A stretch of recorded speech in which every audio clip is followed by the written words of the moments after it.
గత 10 సంవత్సరాల నుంచి కూడా ఇంకా పదుల సంఖ్యలో న్యాయవాదులని అకారణంగా హత్య చేయడం, అప్పటి నుంచి కూడా అన్ని బార్ అసోసియేషన్లు తెలంగాణలో, అదేవిధంగా ఫెడరేషన్ ఆఫ్ బార్ అసోసియేషన్ ఇదంతా కూడా రక్షణ చట్టం కావాలని డిమాండ్ చేస్తూ ఉన్నాం. ముఖ్యంగా ఏదైతే భారతదేశ దృష్టిని ఆకర్షించినటువంటి సంఘటన మంతని దగ్గర వామన్ రావు దంపతుల హత్య యావత్ దేశాన్ని, న్యాయవాద లోకాన్ని కలిసివేసింది. నడి రోడ్డు మీద భార్యాభర్తలు ఇద్దరిని అందరు చూస్తుండగానే హత్య గావించడం జరిగింది. దానికి అప్పుడున్న ప్రభుత్వ పెద్దల సహకారంతో ఎవరైతే అసలు నిందితులని ఈ ఛార్జ్షీట్లో చేర్పించకపోవడం, తర్వాత కేసుని నీరుగార్చే విధంగా ప్రయత్నం చేయడం జరిగింది. అప్పటి నుంచి కూడా పోరాటం కొనసాగిస్తూనే ఉన్నాం. అయితే ఈ మధ్యలో అందరికీ తెలిసిన విషయమే, ఒక మహిళా న్యాయవాది చేవెళ్లలో దారుణ హత్యకు గురి కావడం, స్వప్న, తర్వాత ఇంకో హత్య హైదరాబాద్లో కావడం, విధంగా రోజు రోజుకి సంఘటనలు జరుగుతూ పోతూ ఉన్నాయి. ఏదో సంఘటన జరిగినప్పుడు యావత్ తెలంగాణ కోర్టులో ఒకరోజు బహిష్కరించి మళ్ళీ యథాతథంగా విధులకు హాజరు కావడము, మన డిమాండ్ నెరవేరకపోవడాన్ని గమనించి ఫెడరేషన్ ఆఫ్ బార్ అసోసియేషన్స్ పెద్ద ఎత్తున ఉద్యమ కార్యాచరణ చేపట్టింది. దీనికి గాను ఏదైతే మన ఉమ్మడి మహబూబ్ నగర్ జిల్లా అలంపూర్ బార్ అసోసియేషన్, చిన్న బార్ అసోసియేషన్ అయినా కూడా వాళ్ళు ఒక నిర్ణయం తీసుకున్నారు. ఏదైతే రక్షణ చట్టం కొరకు చలో హైదరాబాద్ పాదయాత్ర పెట్టాలని చెప్పి, అది నవంబర్ 9న ఆ జోగులాంబ సన్నిధి నుండి దాన్ని ఫెడరేషన్ ఆఫ్ బార్ అసోసియేషన్ వారికి మద్దతుగా నిలిచి పాదయాత్ర ప్రారంభించడం జరిగింది. ఈ పాదయాత్ర రోజు రోజుకు హైదరాబాద్ దగ్గర పడుతున్న కొద్దికి ఉధృతం కావడం, అప్పుడున్న పరిస్థితిలో కొత్తకోట వరకు పాదయాత్ర వచ్చిన సందర్భంగా మా తోటి న్యాయవాది దేవరకద్ర శాసనసభ్యులు గౌరవనీయులు జి మధుసూదన్ రెడ్డి గారు కొత్తకోటలో మా సభలో వచ్చి మాట్లాడడం జరిగింది.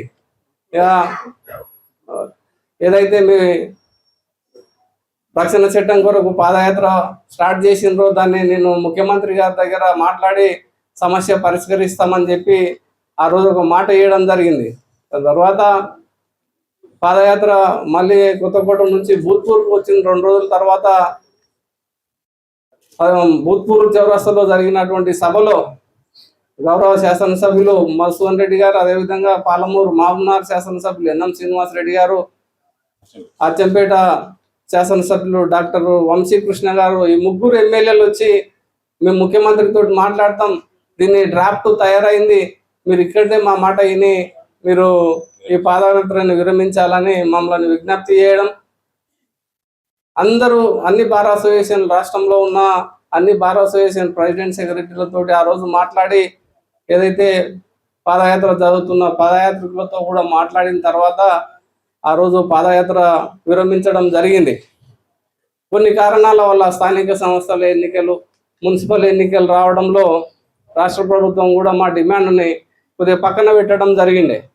దానికి గాను ఒక నెల రోజుల క్రితం ఏదైతే మళ్ళీ రాష్ట్రం మొత్తంలో ఉండే అన్ని బార్ అసోసియేషన్లను సంప్రదించి మళ్ళీ పాదయాత్ర చేయాలనే సంకల్పంతో ఎక్కడైతే పాదయాత్ర తాత్కాలికంగా విరమింపజేసినామో అక్కడి నుంచే భూత్పూర్ చౌరస్తా నుండి మళ్ళీ పెద్ద ఎత్తున చెలో సెక్రటరియట్ పాదయాత్ర ప్రారంభించడం జరిగింది.